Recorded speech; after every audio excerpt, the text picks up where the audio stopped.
Congressman, that's pretty damning that so many people expect that if the Democrats do get the trifecta and get in charge again, that they will do away with the filibuster. Wow.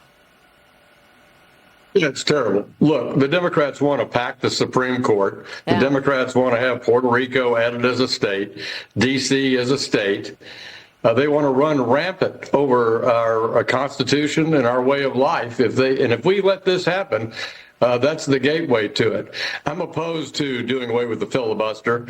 I think it protects minority rights. What we need to do to fix it is a much more elegant solution. Let's have Mr. Smith go to Washington, just like in the movie, and make these senators, if they're so intent on shutting down the government, they've got to hold the floor for a live traditional filibuster and not give up the microphone.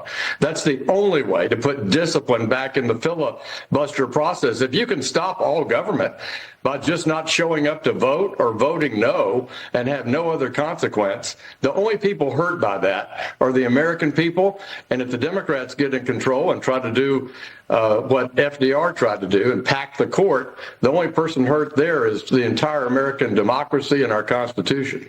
Wow, that is just unbelievable. Well, look, when the government finally reopens this week, we're expecting Congress can take on the Clarity Act, the long-awaited crypto market regulation bill, bipartisan talks reportedly resuming in the Senate. Mr. Chairman, what can you tell us? Because no doubt a reopening is good for financial services and for crypto as well, right?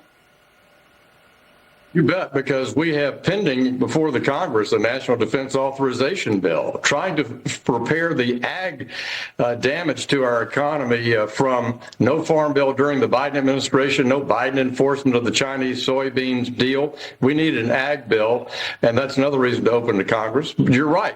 We've made progress during September and October on market structure for digital assets. The Clarity Act, which we passed with 78 Democrats in the House back in July, is now subject of intensive work in the Senate by both Senate Democrats and Republicans on the Banking Committee and on the Senate Agriculture Committee. They're making strong progress, and I hope we can conclude that in coming days.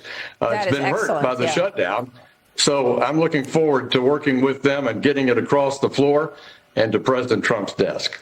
Okay, so the Senate will amend this bill and then send it to the House. Are you expecting that the House will pass this bill? Tell us how the next couple of days look from your standpoint. Well, the Senate's working hard in both the Ag Committee and the Banking Committee to come up with any suggestions or amendments they have to the House Clarity Act. We're trying to work with them to coordinate that work, listen to their ideas. They're talking among themselves on a bipartisan basis. And then we'll work to make sure that we have a product that on a bicameral basis we can pass again on the House floor and send to President Trump's desk. This is an important economic growth consideration for the U.S. It's an important priority for both Republicans and Democrats on a bicameral basis. Do you think this last 41 days of government closure is going to hit the economy hard? I do. I don't think this is why, for all my years in Congress, there's no upside to a shutdown. Yeah. The people who promoted this shutdown, Chuck Schumer, had nothing to show for it except human misery, inconvenience, and higher government spending. And he shut down the very process that he was in the middle of, which was appropriating money for fiscal 26. And this is something that we have to do on a bipartisan basis, and we need 60 votes in the Senate in order to achieve that spending. But government shutdowns accomplish nothing except hurt the economy and hurt the American families.